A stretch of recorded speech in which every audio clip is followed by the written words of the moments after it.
Good morning, guys. Today we are going to do some MCQs on Indian polity and Constitution. आज हम लोग Indian polity और constitution के कुछ MCQs करेंगे. करीब 50 MCQs हैं. हम लोग अभी समझने के प्रयास करेंगे.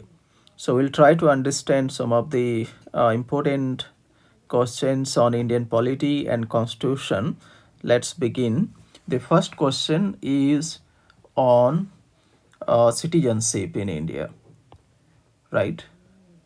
So the Indian citizenship is basically referred to as single citizenship. एकल नागरिकता कहा जाता है भारत की नागरिकता को. The question is, in India, the concept of single citizenship is adopted from which country? England, USA, Canada, or France? The right answer is England. England is a unitarist country or unitary political system. England एक और British राजनीतिक व्यवस्था एक एकात्मक राजनीतिक व्यवस्था है और उनके जो नागरिकता का जो व्यवस्था है वो एकल नागरिकता है. अमेरिका में दोहरी नागरिकता को एडॉप्ट किया गया है जिसको कहते हैं dual citizenship. So the Indian constitution actually borrowed certain features from British और English constitution. For example, the idea of speaker and his role, then the concept of single citizenship also came from British Constitution. Then rule of law, procedure of law making, etc. were adopted in Indian Constitution. So Bharat के संविधान में इस तरह की कुछ चीज़ें हैं जो अडॉप्ट किए गए हैं. So Indian citizenship and nationality law and the Constitution of India actually provides for single citizenship for all of India, unlike the United States of America. USA में दोहरी नागरिकता होते हैं. दूसरा क्वेश्चन है, a federal structure for India was first put forward by which one of the following acts.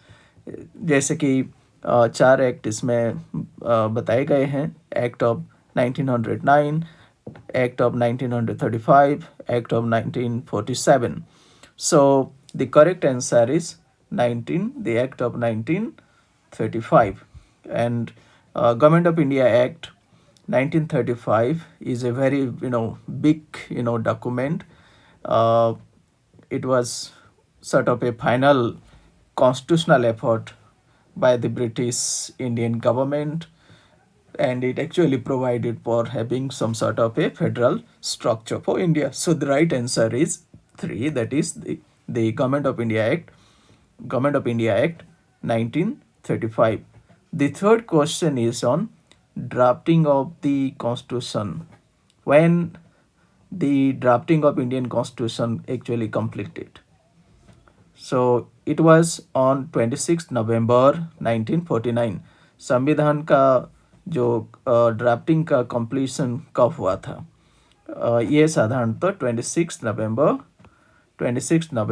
1949 को हुआ था. The draft of the constitution was prepared by the committee and submitted to the assembly on 4th November 1947. Then the constitution was debated and over 2000 amendments were moved over a period of 2 years.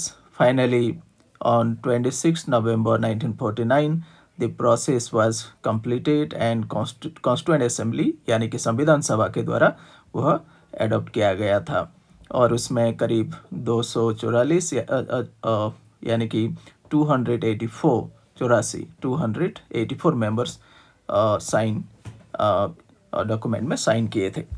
So the drafting process actually became final on 26 November 1949. The next question is on the Constituent Assembly itself and who was the president of the Constituent Assembly. संविधान सभा का अध्यक्ष कौन थे? So संविधान सभा के अध्यक्ष राजेंद्र प्रसाद थे. Rajendra Prasad is the correct answer. The first temporary 2-day president of Constituent Assembly was Dr. Sachidanand Sinha, right? He was the temporary, अध्यक्ष यानी कि प्रेसिडेंट थे संविधान सभा का, परंतु later Rajendra Prasad was elected as the president of Constituent Assembly. The next question is on public order as an item is in which of the following list of Indian Constitution. कौन सी सूची में है public order? Public order साधारणतः राज्य विषय है, right? सो state list क्या है? State list is the correct answer. So public order is an item in the constitution, figures in the state list under the 7th schedule of the constitution. So this is this division of power, for example, on which subject the state can make law and on which subject the center or the central government has the prerogative to make law is in the 7th schedule, right? So the next question is, which among the following states has the highest number of seats in the Lok Sabha, right? So the correct answer is Uttar Pradesh. Uttar Pradesh has the highest number of seats in the Lok Sabha, right? The next question is, who was the chairman of Indian Constitution's drafting committee? Who was the chairman of the drafting committee of the Constituent Assembly? Drafting committee के अध्यक्ष chairman कौन थे? B.R. Ambedkar was the chairman of the drafting committee of the Constituent Assembly, right? The next question is, in which year Constituent Assembly of India started functioning? कौन सी वर्ष भारत के संविधान सभा कार्य करना प्रारंभ कर दिया था? 1947. On 29th August 1947, Constituent Assembly set up a drafting committee under the chairman of Dr. B.R. Ambedkar to prepare or draft constitution for India. And the Constituent Assembly संविधान सभा अंत में 26 नवंबर 1949 को उसको adopt कर लिया, यानी कि the Constituent Assembly actually adopted the Constitution on 26 November 1949. अगला क्वेश्चन है, where in Indian Constitution has economic justice been provided as one of the objectives? जो इकोनॉमिक ऑब्जेक्टिव्स हैं भारत के संविधान की कौन सी पार्ट में हैं? क्या यह फंडामेंटल राइट्स के अंतर्गत हैं या फिर डायरेक्टिव प्रिंसिपल्स में है या फिर फंडामेंटल राइट्स में है? कौन सी पार्ट में है? क्या ये अन्य कोई पार्ट में है या फिर डायरेक्टिव प्रिंसिपल्स में है या फंडामेंटल राइट्स या फंडामेंटल ड्यूटीज में है? कौन सी पार्ट्स में है? ये साधारणतः डायरेक्टिव प्रिंसिपल्स में है। डायरेक्टिव प्रिंसिपल्स में जो आर्थिक न्याय की अवधारणा को स्थान दी गई है। अगला क्वेश्चन है, which one of the following is not enumerated as a right in the Constitution of India? Social and political rights, educational rights, economic rights, right to religion, right to form political parties, or judiciary. The correct answer is judiciary. The fundamental rights are those rights and freedoms of people of India which enjoy constitutional recognition and guarantee. The Supreme Court of India and High Courts have the power to enforce fundamental rights. Supreme Court is the guardian and protector of what? Fundamental rights. So which one of the following is sorry, I'm moving on to the next question, but let's the question number 10 is this: which one of the following is not enumerated as a right in the Constitution of India?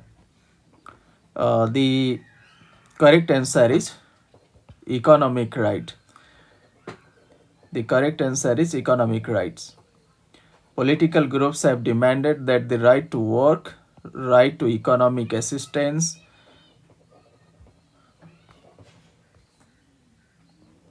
so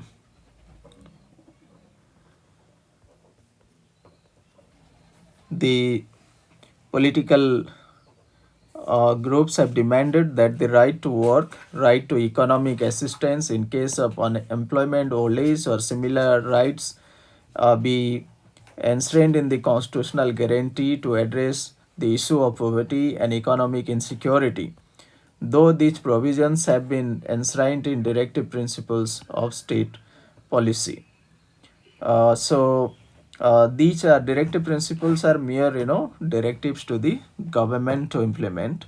So जो directive principles हैं ये राज्य के ऊपर निर्भरशील करता है, यह अधिकार के रूप में एग्जिस्ट नहीं करता. तो economic rights for example is one of them. In which schedule of Indian Constitution power of panchayats are stated?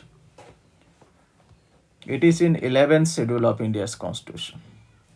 The power of the panchayats are stated in the 11th schedule of the Indian Constitution. Bharat के संविधान के 11th schedule में है. 8th schedule of the constitution 22 Indian languages के बारे में बताती है. 9th schedule was added by a first amendment of Indian Constitution in 1957. It contains acts, order related to जमीन सुधार या land land tenure, land tax, railway industry, etc. 10th schedule was added by 52nd Amendment in 1985 and contains provisions of disqualification on grounds of defection. The next question is, the directive principles of state policy was adopted from which constitution? The directive principle of state policy DPSP कौन से संविधान से adopt किया गया है? यह Irish constitution से adopt किया गया है. Which one of the following is the guardian of fundamental rights? Bharat के फंडामेंटल राइट्स के गार्डियन किसे माना जाता है? क्या संसद को माना जाता है, विधायक को, या क्या कार्यपालिका को माना जाता है, या फिर पॉलिटिकल पार्टीज को माना जाता है, या फिर जुडिशरी को? करेक्ट आंसर है judiciary. Judiciary has the responsibility to enforce fundamental rights and supreme court is the guardian and protector of fundamental rights. So संविधान में न्यायपालिका को ये अधिकार हैं, यानी कि मौलिक अधिकारों को संरक्षण देना, इनको एनफोर्स करना न्यायपालिका यानी कि जुडिशरी का कार्यक्षेत्र के अंतर्गत आता है, या it is the responsibility of the supreme court of India to enforce and protect fundamental rights. अगला क्वेश्चन है, list of fundamental duties were added to Indian constitution in part, in which part? The Constitution 42nd Amendment Act 1976 added 10 fundamental duties, यानी कि fundamental duties 1976 में 10 जो fundamental duties हैं add किए गए हैं, और ये पार्ट 4th A में है. राइट, पार्ट 4A में है, पार्ट 4A में है. राइट. अगला क्वेश्चन है, under which one of the following reads an official can be prevented from taking an action which he is officially not entitled? यानी कि ये जो कई प्रकार के जो रीट्स हैं भारत के संविधान में, आर्टिकल 32 के तहत, वो कौन सी एक ऐसे रीट हैं जिसके तहत क्या किया जा सकता है कि एक ऑफिशियल को प्रिवेंट किया जा सकता है कोई काम करने से, because he is not officially entitled. ठीक है, वो है mandamus. So mandamus is a judicial remedy which is in the form of an order from the superior court to any government or subordinate court, right? So this is the correct answer. Mandamus is the correct answer. The next question is, directive principle of state policy in Indian constitution were taken from which constitution? It is taken from Irish constitution or constitution of Ireland. So makers of Indian constitution actually influenced by the Irish nationalist movement, and directive principles were actually adopted in Indian constitution. The next question is, as per Indian constitution, the right to property is a dash right, dash types of right. Bharat के संविधान के अनुसार संपत्ति के अधिकार किस प्रकार के अधिकार हैं? क्या एक नेचुरल राइट्स हैं, प्राकृतिक हैं, क्या कानूनी हैं, लीगल राइट्स हैं, क्या नैतिक अधिकार हैं, क्या ये फंडामेंटल राइट्स हैं? यह साधारणतः एक कानूनी अधिकार है, लीगल राइट्स हैं. ये राइट टू प्रॉपर्टी एक क्या नहीं है, एक फंडामेंटल राइट्स नहीं है, ये लीगल राइट्स हैं. ठीक है. Right dash duties. Right obstructs duty? No. Right instructs duty? No. Rights implies duties? Yes. Rights opposes duties? No. So the correct one is here, implies. So right implies certain duties. That means rights imply certain duties. For example, if one has the right to follow one's own religion, it is one's duty to follow others to follow their own religion. Right and duties are equally important. Right, अधिकार और दायित्व दोनों ही महत्वपूर्ण हैं. That is why our constitution has laid down certain duties for the citizens along with rights. How many fundamental rights were granted initially? Initially कितने प्रकार के अधिकार या कितने टाइप्स के कितने फंडामेंटल राइट्स इनिशियली ग्रांट किए गए थे? The Constitution of India initially recognized 7 fundamental rights: right to equality, right to freedom, right against exploitation, right to freedom of religion, cultural and educational rights, right to constitutional remedies, right to property under Article under 44th Amendment Act. Right to property was erased as a fundamental right. Right, so there are 7 fundamental rights in our constitution. How many liberty can be, or how liberty can be limited? स्वतंत्रता को कैसे सीमित किया जा सकता है? By law, कानूनी तरीके से सीमित किया जा सकता है. The system of judicial review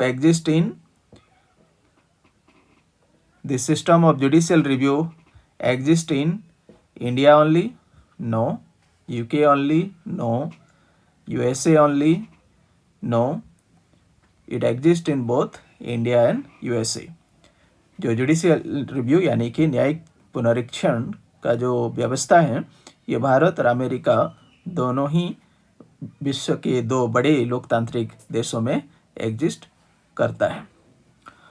When was 0 hour introduced in the parliamentary affairs in India? जो 0 आवर्स के अवधारणा भारत के संसदीय व्यवस्था में कब प्रारंभ किए गए थे? 1962 में प्रारंभ किए गए थे. So 0 hour in Indian Parliament starts at 12 noon. 12 बजे 0 hour शुरू हो जाता है. During which members can raise matters of importance. जो महत्वपूर्ण मुद्दों को सदस्य पार्लियामेंट के सदस्य उठा सकते हैं. Right, so specially those that can not be delayed. कुछ ऐसे विषय हैं जिनको डिले फर्दर नहीं किया जा सकता है. सो 0 hour is basically what? An Indian innovation. ये भारत के पार्लियामेंट्री प्रोसेस से इसका आविर्भाव हुआ है, जिसको कि 1962 से प्रयोग किया जा रहा है। अगला क्वेश्चन है, the maximum number of members of Lok Sabha and Rajya Sabha has been fixed by the constitution of India respectively as 545 and 250। The Indian parliament यानी कि भारत के संसद में 545 लोकसभा में और 250 राज्यसभा में इस प्रकार के फिक्स किया गया है भारत के संविधान के अंतर्गत।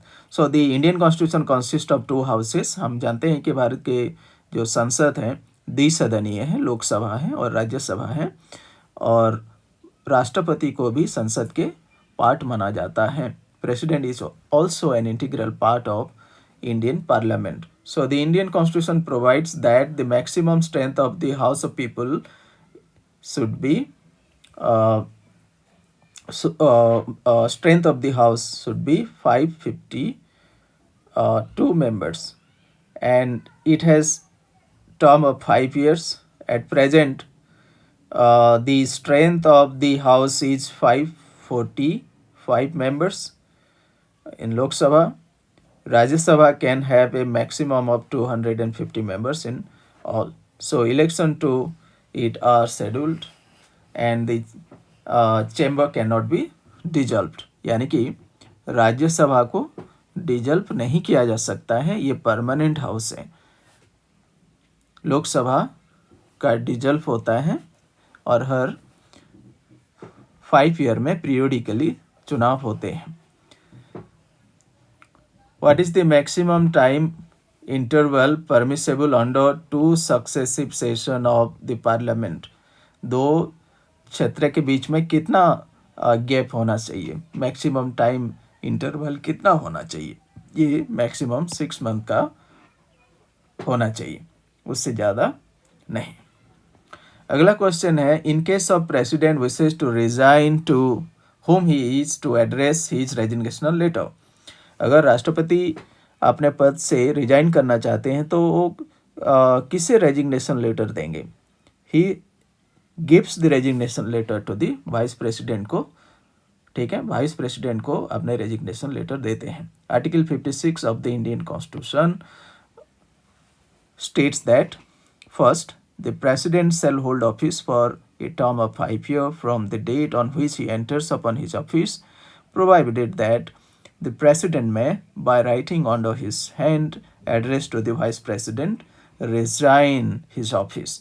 So this procedure is there, right? So whenever the vice president the president would like to resign from his position, then he has to give in writing resignation letter to the vice president of India.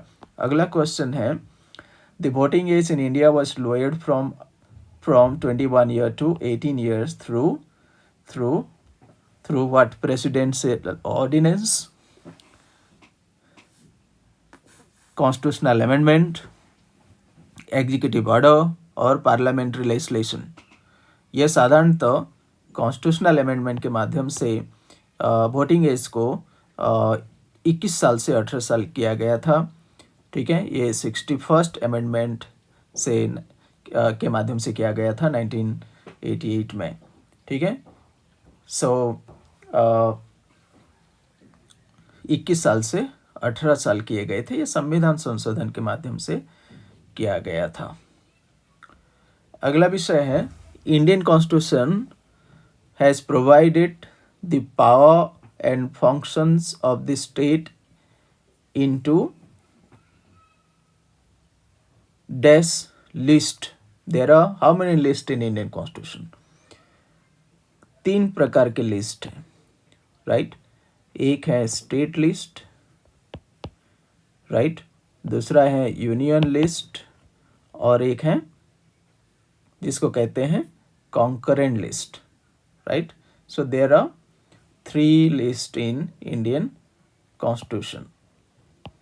concurrent list यानी कि कुछ ऐसे विषय हैं जिसके ऊपर राज्य सरकार कानून बना सकते हैं, कुछ ऐसे विषय हैं जिनके ऊपर केवल केंद्र सरकार कानून बना सकते हैं, जैसे कि फॉरेन अफेयर्स हैं या करेंसी से संबंधित हैं, इस तरह के डिफेंस से संबंधित हैं। इस तरह के विषय क्या है, केंद्र सरकार के हाथ में है। जैसे राज्य के हाथ में एग्रीकल्चर हैं, लॉ एंड ऑर्डर हैं, पब्लिक हेल्थ हैं, इस तरह के विषय हैं। कुछ ऐसे विषय हैं जिसके ऊपर राज्य और केंद्र सरकार दोनों कानून बना सकते हैं। अगला क्वेश्चन है, the president of India can nominate how many members from the Anglo Indian community to the Lok Sabha. So this was there, and the president had the power to nominate 2 members, right? And this provision was there in Indian Constitution. The salary of the members of the parliament is decided by whom? क्या parliament करती हैं, central cabinet करती है, president या speaker करते हैं? Right, it is the parliament. संसद सदस्यों का क्या कर सकते हैं, सैलरी को क्या कर सकते हैं, सैलरी को क्या कर सकते हैं, या तो बढ़ा सकते हैं, ठीक है, बढ़ा सकते हैं, right. So the benefits they receive actually are basically are provided by the the Indian Parliament, right? For example, amenities provided to the members of Parliament relate to salaries and allowances, traveling facilities, medical facilities, accommodation, telephones, etc.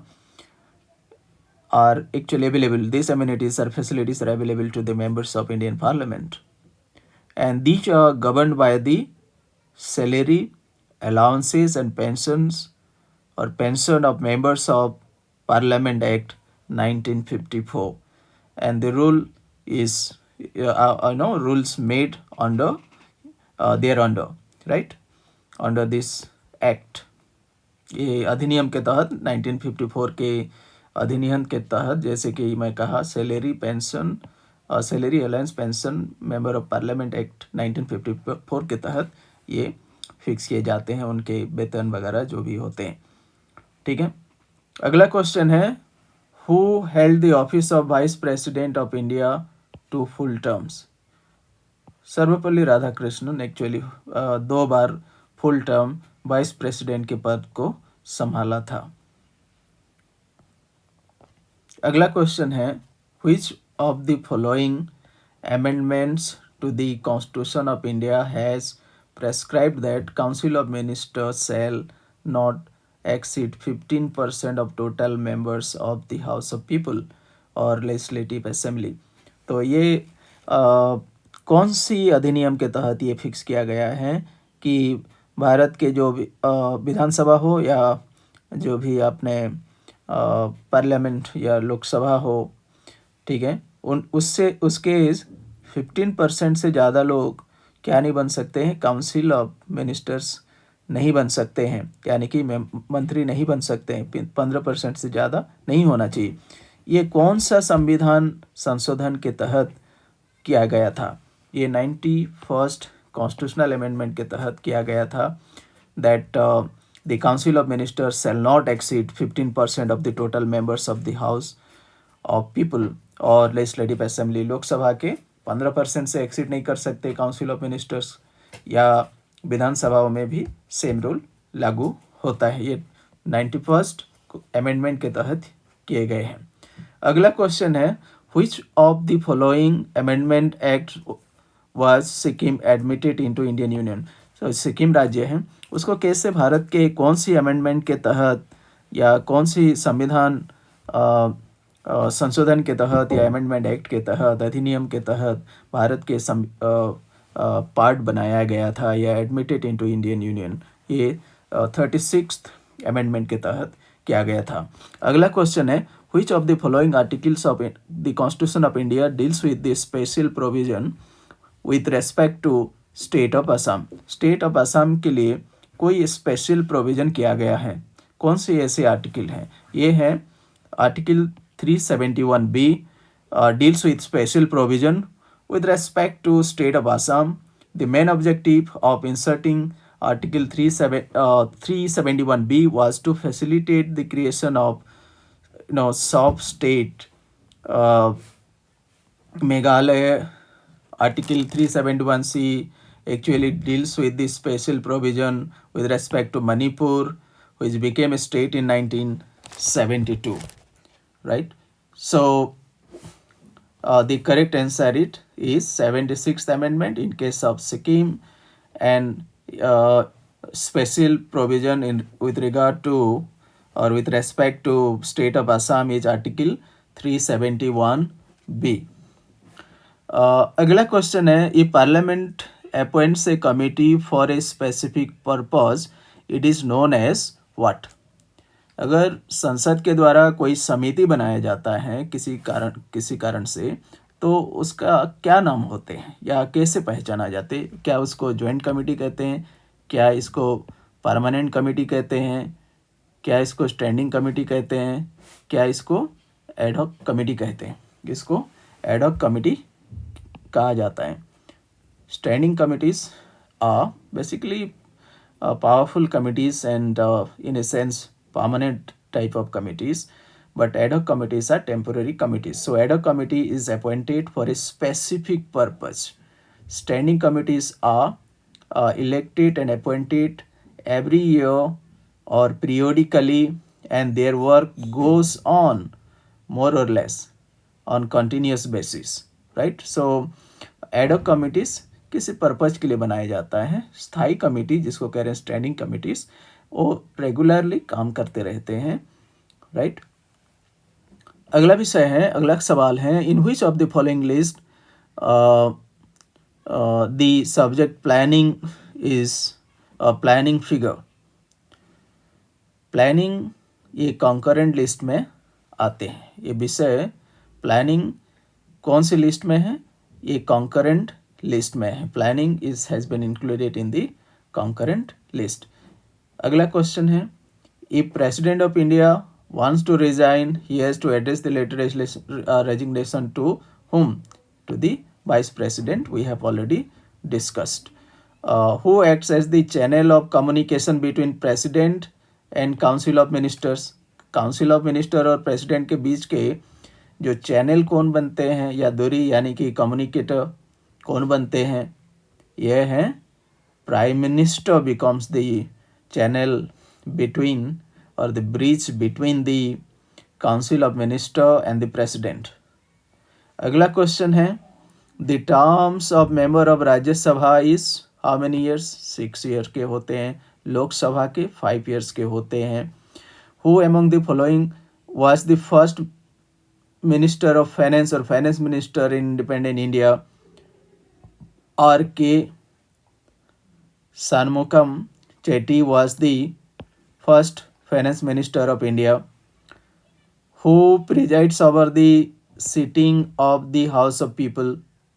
ये speaker हैं. Speaker preside करते हैं लोकसभा के sitting में, अधिवेशन में. How many members of the state legislative council are elected to the assembly? उसका क्या प्रोपोर्शन होना चाहिए? That is 1/3 of the members of the legislative assembly. यानी कि असेंबली में भी अपर हाउस और लोअर हाउस हो सकता है. लोअर हाउस को लेजिस्लेटिव असेंबली कहा जा सकता है या कहा जाता है, यानी कि विधानसभा कहा जाता है. अपर हाउस को लेजिस्लेटिव काउंसिल यानी कि परिषद, विधान परिषद कहा जाता है. ठीक है, तो उनका संख्या कितना होना है? 1/3 होना है. 1/3 ऑफ व्हाट? Legislative assembly. अगला क्वेश्चन है, in which year 73rd constitutional amendment act was assented by the president? ये 1993 में राष्ट्रपति ने साइन किया था या ही assented 73rd Constitutional Amendment in 1993. The next question is, In which year Ashok Mehta committee was appointed to review the working of Panchayati Raj institutions? Panchayati Raj institution को review करने के लिए अशोक मेहता कमेटी का गठन 1977 में जनता गवर्नमेंट के द्वारा किया गया था और उसका चेयरमैन जो समिति बनाया गया था वो अशोक मेहता थे। अगला क्वेश्चन है, which authority recommends the principles governing grants in aid to of the revenue to the states out of consolidated fund of India? कौन सी ऐसे अथॉरिटी हैं जो प्रिंसिपल्स या कुछ नीति बनाती हैं, राइट, कि जो ग्रांट्स दिए जाते हैं राज्य सरकारों को, रेवेन्यू जिसको कहते हैं ग्रांट्स इन एड दिए जाते हैं of the revenue to the state by the central government को, जो कि कंसोलिडेटेड फंड ऑफ इंडिया से दिया जाता है, वो कौन निर्धारित प्रिंसिपल्स कौन बताता है, कौन सी आधार होना चाहिए? ये साधारणतः कौन बताता है? Public account committee, union finance ministry of finance, finance commission या इंटरस्टेट काउंसिल। ये साधारणतः फाइनेंस कमीशन के द्वारा किया जाता है। Which is an extra constitutional body, यानी कि उनमें से ये जो चार ऑप्शंस हैं, उनमें से कौन एक्स्ट्रा कॉन्स्टिट्यूशनल बॉडी है, यानी कि ये संवैधानिक संगठन नहीं है? क्या लैंग्वेज कमीशन, क्या प्लानिंग कमीशन, क्या इलेक्शन कमीशन या फाइनेंस कमीशन? कौन सा है? प्लानिंग कमीशन इज बेसिकली, क्या उनका उसका नाम बदल गया है, अभी नीति आयोग के नाम से हम समझते हैं। उसको क्या कहते हैं? नीति आयोग कहते हैं, राइट। नीति आयोग यानी कि नाम बदल गया है। सो प्लानिंग कमीशन या नीति आयोग आज के ये क्या है? एक्स्ट्रा कॉन्स्टिट्यूशनल बॉडी है, यानी कि ये संवैधानिक संगठन नहीं है।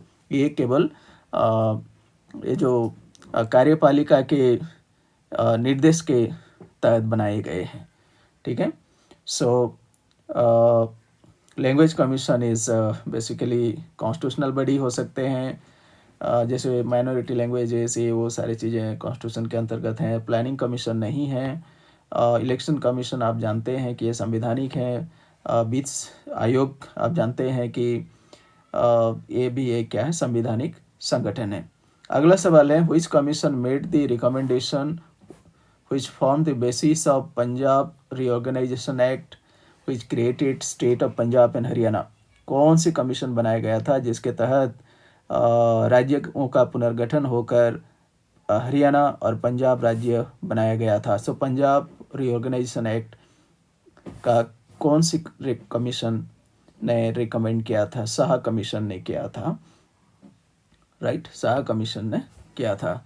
सो जैसे कि आप जानते हैं कि 1 नवंबर 1966 को हरियाणा स्टेट का फॉर्मेशन हुआ था, हरियाणा राज्य का गठन किया गया था on the recommendation of the parliamentary committee which was announced in the parliament on 23 सितंबर 1965, राइट। सो अगला क्वेश्चन है, which of the following states in is not included in capital region planning council? कौन सी एक राज्य है उनमें से जिसको कि कैपिटल रीजन प्लानिंग काउंसिल में नहीं है या इंक्लूड नहीं किया गया है? ये है मध्य प्रदेश, यानी कि मध्य प्रदेश नहीं है, बाकी उत्तर प्रदेश, हरियाणा, राजस्थान उसके अंतर्गत हैं। अगला सवाल है, which one of the in which state of India is there a uniform civil code?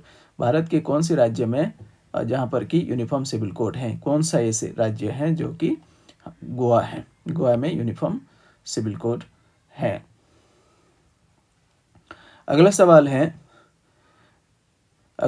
है name the name of the Lakshadweep Minicoy and Minidivy Islands was changed to Lakshadweep by an act of parliament in which year? In 1973 the name was changed and made Lakshadweep. So in 1956 during the reorganization of states, the Lakshadweep Island were reorganized into separate union territories for administrative purposes, and the name of this union territory was changed to Lakshadweep with effect from November 1973.